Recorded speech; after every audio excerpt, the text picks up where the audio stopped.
Hello, everyone, and welcome to another new episode of Emotional Eating Unwrapped. I'm your host, Alana Kessler, and I am excited to be here today once again with Kassi, our podcast magician. We have to find a better name for you. How should we you? You go ahead. Let's take some time to figure this out. You can call me your podcast producer. You can call me your co-pilot, I guess. I don't know. It could anything. I really think that podcast producer really encompasses it all, though. I feel like the podcast co-pilot's gonna stick. I think There we that's what we're go. gonna I'm your yeah. co-pilot. The pod co-pilot. Loving it. I love it. And so we're here today because we're going to have a conversation together about self care. We're going to talk about self care and we're just going to talk about what self care actually is, what it means to practice self care, and all the different layers around that. Because I definitely feel like there is a cultural definition of self-care, and then there's a philosophy of self-care that I have and that I teach my clients and that I practice in my day-to-day life myself. And Kassi and I were just discussing this topic as well, and just really wanted to have this episode be more of a conversation between us. So yeah, for me, I just want to hear, like, for me, when I think of self care, I think of twofold. I think of making yourself feel good, and I think of taking actions towards yourself that are in line with your higher self. And I think that those two things are what encompasses self care, and the proportion in which you pay attention to those things and give effort to those things can really help determine whether or not your life feels cared for and whether you feel good, not just from a superficial place, like where you're doing things that make you feel good physically, but that you're living your life in a way that really inspires an amazing sense of self worth and self esteem. Kassi, what are your thoughts? Yeah, totally. I think that, and I completely echo the fact that there's two facets to it. I think a lot of times as a society, we look at self-care as being like the really fluffy stuff. So like, I don't know, like skincare, bubble baths, things like that, which they all like, it all feels, it's almost like that's the thing you do after your work day, right? Those are the things like you get to do as like a little treat to yourself, which they are. But I think a lot of times, especially for many of us who are like really type A, we're kind of like, oh, that's an afterthought. Like I can't do that until like I've earned it. And really there's like this whole subset really where you're kind of like, no, yes, they might seem that way, but it's actually really important to taking care of you, you know what I mean? Mm-hmm. And so I'm somebody myself who I think that when I'm thinking about like self-care for myself, I'm like, oh yes, it'll be so nice when I go home and I have like a nice glass of wine, or I'm a big bath person, so you'll hear me like keep talking about baths through this. But I'm like, oh God, like that would be so nice. And when I explain that to people, I'm kind of like, people are like, oh, that sounds like a nice treat to yourself. But then when I really start to unpack it a little bit, I'm kind of like, no, that's like vital to like my peace of mind. Like if I don't have like set aside that time for me to really decompress, be on like away from the screens, like away from like people, away to kind of decompress, I'm like, I'm not me. I'm not a human being. Like I'm not level headed. I'm not able to kind of like step away from it all and recharge. And I think that there's like a necessary reframing that we need to have around how we look at self-care. I 100% agree. I do think that, like so many things we talk about on this podcast, that concept of earning and of earning something, or working set 6 months out of the year to earn 1 week vacation, we're going to us having a spa day, almost like these scheduled events that has to do with self-care. I think there's a difference between only allow about I think there's a difference between where self-care is something that you do as an escape from, right? It's like, oh, I'm going to give myself self care because I need it to rebalance myself because I'm so out of alignment. I'm so stressed. And self care that's like almost like the building blocks of your day-to-day life, where you start to build in that innate sense of feeling good is a regular day-to-day thing, and that there might be some days where the variance happens, but the variance isn't as extreme as when we're like, oh my God, I'm so stressed out. I need to go give myself a self care day, which I feel like is so great as a celebration, as activity. But I think that going through your life with this idea that I'm going to have these rituals and these acts of self care, for you, that's a bath. For me, it's like making sure that I take time every day to practice yoga. I do some mindfulness things that I do daily, some routines that I have. And also, self care is saying if I don't do them and I don't feel as great, I also can forgive myself for that and can hold space for myself for that because I have other tools. Do you think that makes Yeah, sense? Yeah. I completely agree. I think that we have this like this mindset where it can't be integrated. It has to be like a cleanup effect with self-care. So for example, like those practices that you integrate into your daily life make it so you don't need to have this kind of safety valve, I guess, as a like a release. It's almost like this is what's keeping that equilibrium for you instead of getting to a point where you're like, I'm so stressed and now I need to like dedicate an entire day to doing all of these things that feel really great. You know what I mean? Even though those, like, I wouldn't say take out those days. Like, I'm sure days committed to purely self care is amazing, but having those bits of practice that is integrated into your daily life, so you don't need to get to a point of so much stress where you feel like you need to commit an entire section of your life to undo the undoing of the stress. I think is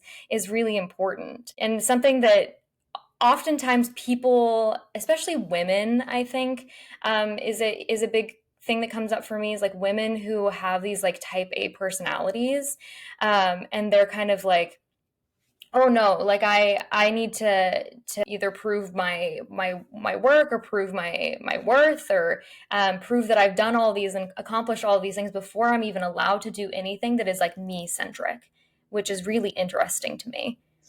It's my husband does that actually. He's like, I can't enjoy this until I've completed all my tasks. I think it's a very masculine approach. Right? Yeah, Very masculine energy. Like, I need to earn, and it has to be like a boomerang. So it has to be like a boomerang effect. Very similar to what you said with like the safety valve, right? And so I feel like it's really, really important for us to recognize when we have that mindset, because that mindset of very all or nothing, or very much like 100% one way or 100% the other way, can be detrimental to our authentic self care, which is making sure that we're living from a place of self worth and self value. So for me, that is what real self care is. It's organizing your life activities and your mindsets and your behaviors around making sure that you can move through life feeling good. And feeling yeah, good doesn't necessarily mean that you're having massages done to you, right? Like, oh my God, that massage felt so good. It's feeling good from this internal place where it's like there's like an inner calm or an inner groundedness.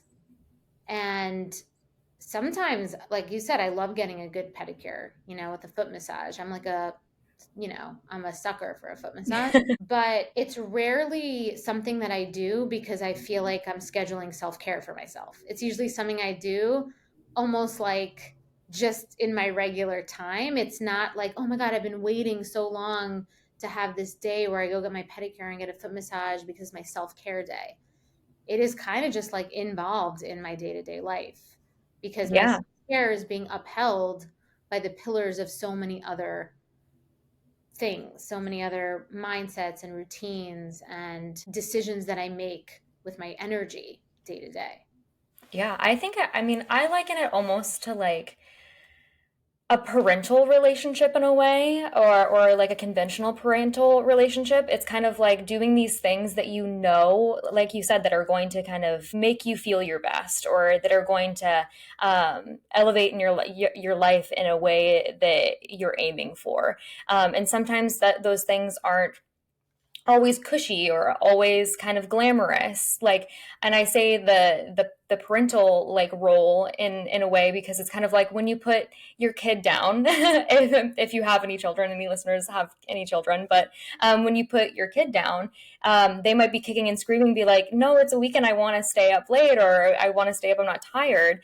But you know, like from that, like that place of, I don't know, higher being, I guess, like you're, or knowing better, you're kind of like, you don't want this, but you know it's going to make you feel better. You're going to perform your best tomorrow. You're going to feel rested. You're going to feel good doing this thing that perhaps like might not feel the best right now, or maybe isn't what you want right now. And that too is a form of self-care, which I think is completely missed by a lot of people. 100%. I mean, that's literally what I talk about so often on the podcast. I think we've had episodes about this and with clients and students, is that sometimes the behavior and the action, especially with food, right? It's like not having the chocolate cake.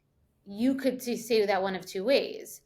I am depriving myself, or I'm taking an action that's aligned with my higher self, which will create a foundation of feeling good because I'm honoring my higher goals, right? I'm not just in the immediacy of the instant gratification of feeling good in the moment with an instant gratification, right? Exactly. And I think like that is such a good way to frame it, in the sense of like aligning to my higher goals, because it's like this is something I want in the moment. So it's not that this isn't a want, or like saying no to this present kind of desire, I guess, or this present craving, whatever word you kind of want to use for that. And taking a step back and being like, it's not that I don't want this, because there's a higher kind of bigger picture goal that I'm answering to, like that I'm attending to, and that reward is perhaps later down the line, but it's a piece of care for me right now to answer to that, or to align with that.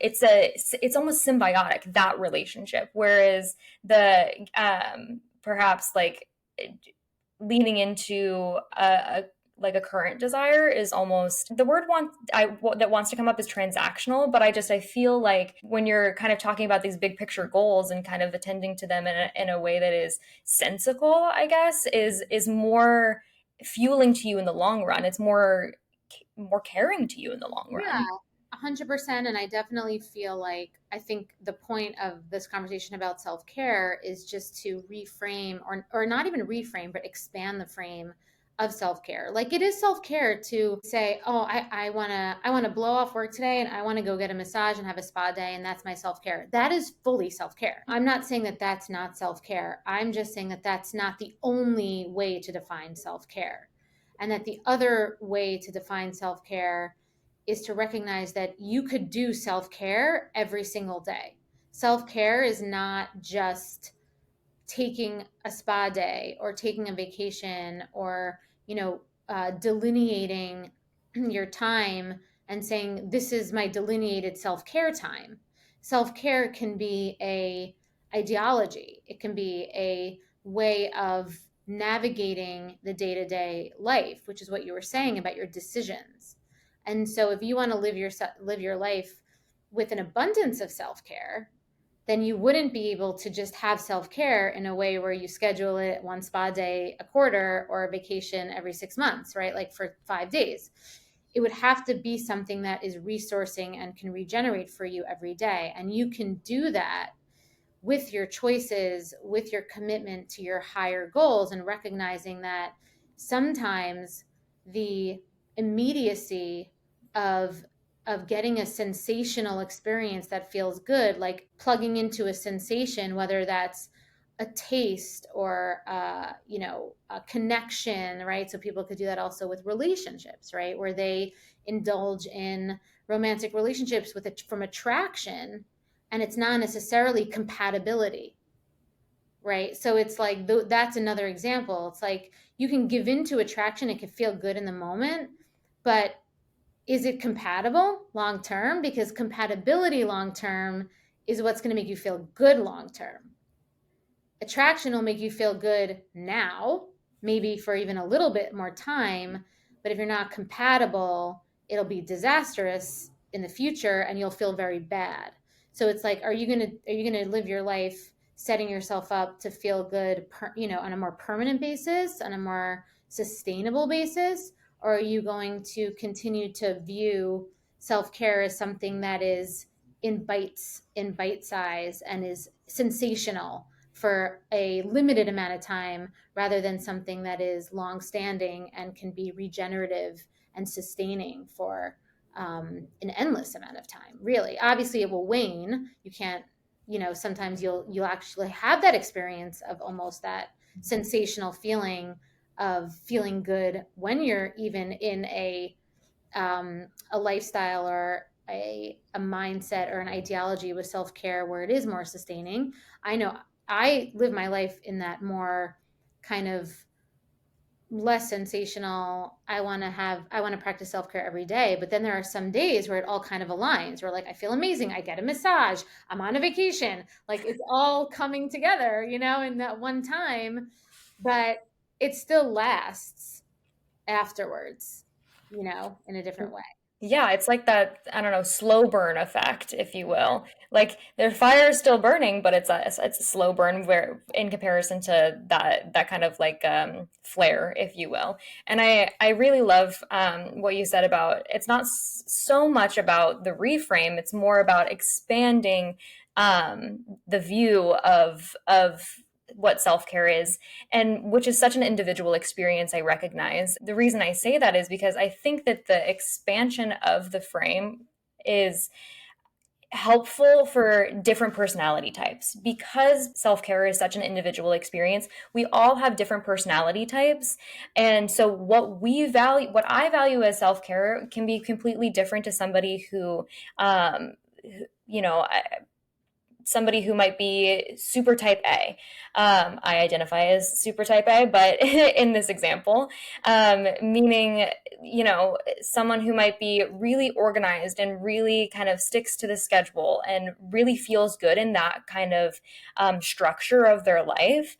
And so when we look at self care as being those things that we integrate into our life, into our schedule, that we have, a commitment to in a more schedulized way, it can be really helpful, and that can really translate well for someone who has a type A personality. Whereas someone who might be a little bit more go with the flow, or somebody who just leans into sensation, I suppose, self care can look a lot like that for somebody else. And the point being here is that your version of self care is equally as important regardless of your personality type or how you receive it.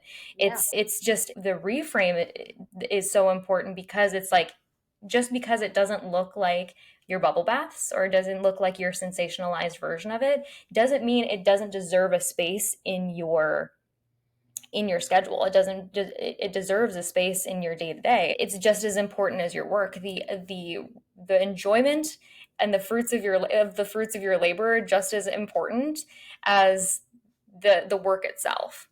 Yeah. I mean, definitely, for sure. And I also think that it's important to recognize that if we're saying that self-care can be both the sensational feeling of feeling good on your body, giving yourself a treat, and also living your life and creating a life where your nervous system can feel relaxed and your body is relaxed, and self-care means that you've curated an environment and a support system, whether or not that's just you, right, or whether or not that's you and other people, that that supports you feeling good and grounded and calm and relaxed. Because I know for me, feeling good could be defined differently for people, right? So like they're like, I feel good when I'm in a bath, and when I'm at a spa. Sure, I feel good when I'm in a spa, but I don't feel good if I'm in a spa and I'm feeling not calm. Like that's just for Yes. I could be getting a massage and it could be like a great deep tissue, and I could be stressed out at the same time.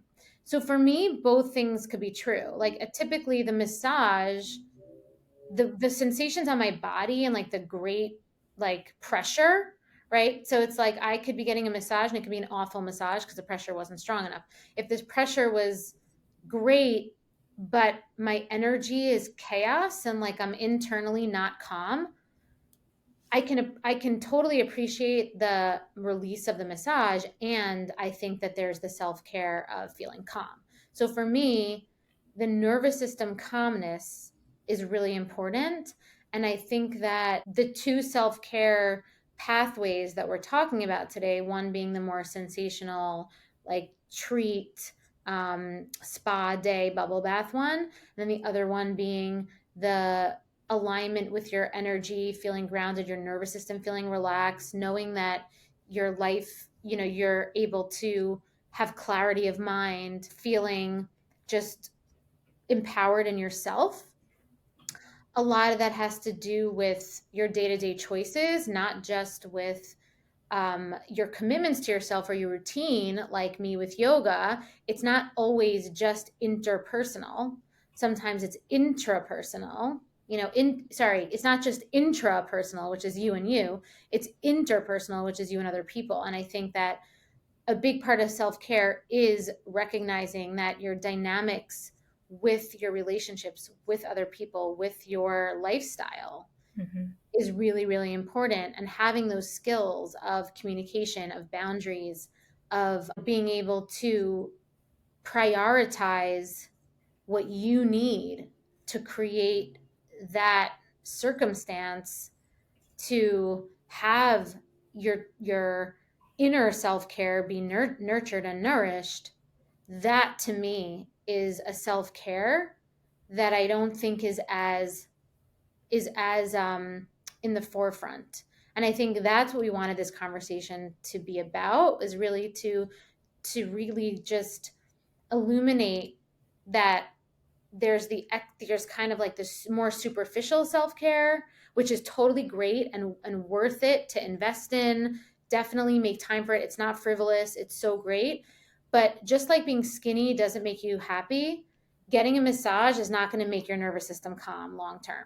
Like it's not. What's going to make your nervous system calm long term is going to give you that sustaining sense of self-care, are the interpersonal and those life skills, those boundary skills, those communication skills, those inner knowing of what you need to create that sense of true, authentic, self-care, really, where you just feel good in your body from like a deep inside nervous system place, not just, oh my God, my body feels so relaxed because I just went to a spa, right?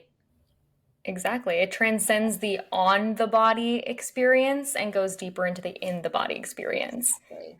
Exactly. And I know when we were chatting before, we talked about some ways that you've heard, or like, not that you've heard, but maybe that like you've, um, maybe within yourself or other people where like they resist self care. It's like, what do you think some of the barriers to self care are? That's a great question. I think a lot of it comes from, I mean, if you go deep into it, like if we want to dive deep into it, I think a lot of it comes from that need to prove that I deserve it. A lot of times I think that for me, I'll be like, oh, I don't think that I just deserve or I've worked hard enough to have that moment of relief. I'm like, I need to tunnel vision what I'm doing. Maybe I need to work harder. I need to work longer. I need to whatever before I'm allowed to integrate these pieces of ease into my life in a way. And I think that might be true for a lot of people, whether, whatever end of the spectrum that we're looking at self-care, but certainly in the integration aspect and feeling good in just your body.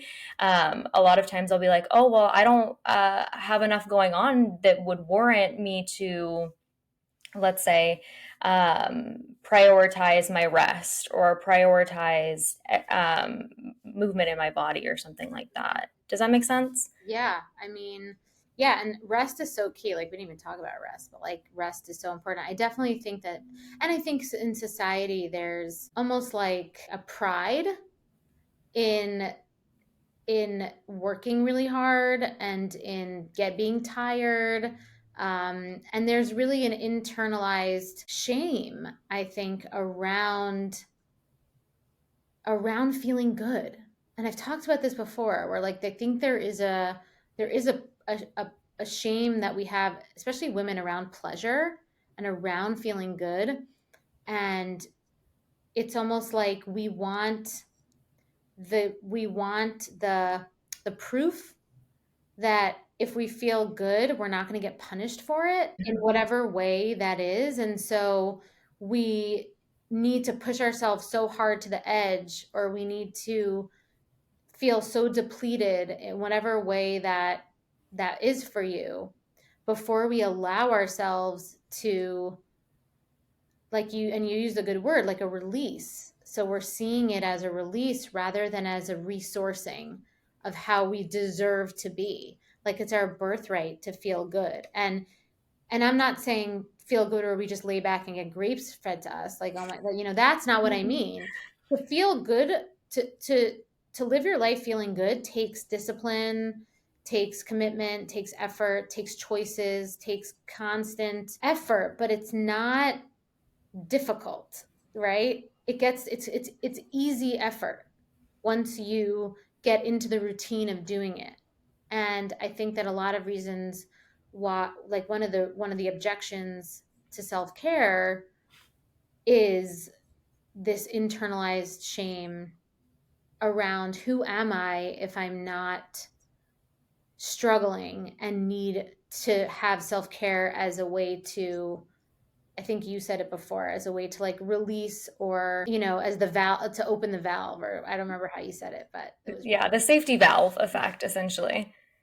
yeah. And I think that that's a question I ask my clients a lot when I work with people. I always say, ask yourself, who are you if you weren't this? Could you answer that? Right? Like, because of course, when people come, they have all of the struggles and all the stuff. And you never want to diminish anyone's struggles, because of course that's really, really important. And it's important that you heal those.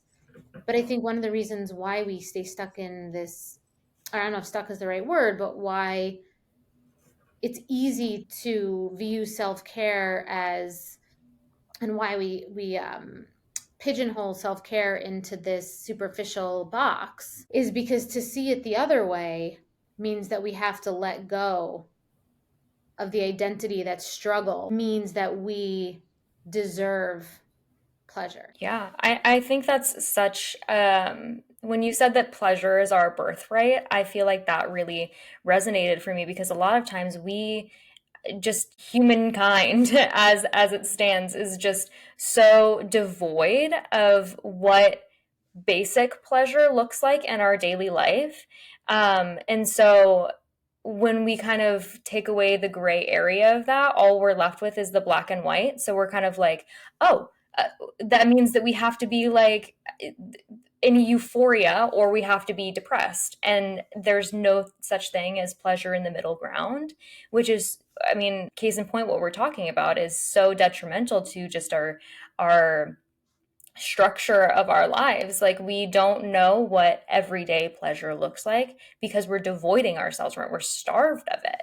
Exactly. And I think that when people hear the word pleasure, they think indulgence. Mm-hmm. That isn't the case, right? It's like when I work with clients and I say, "Oh, you can have pleasure from what you like every day." And there's a fear around that, like, "Oh my God, but I'm going to lose control." It's like those two things don't have to mean the same thing. You can enjoy and not overindulge. You can have pleasure and not have to indulge in it, right? It doesn't have to be this thing where I have to make it a whole day event.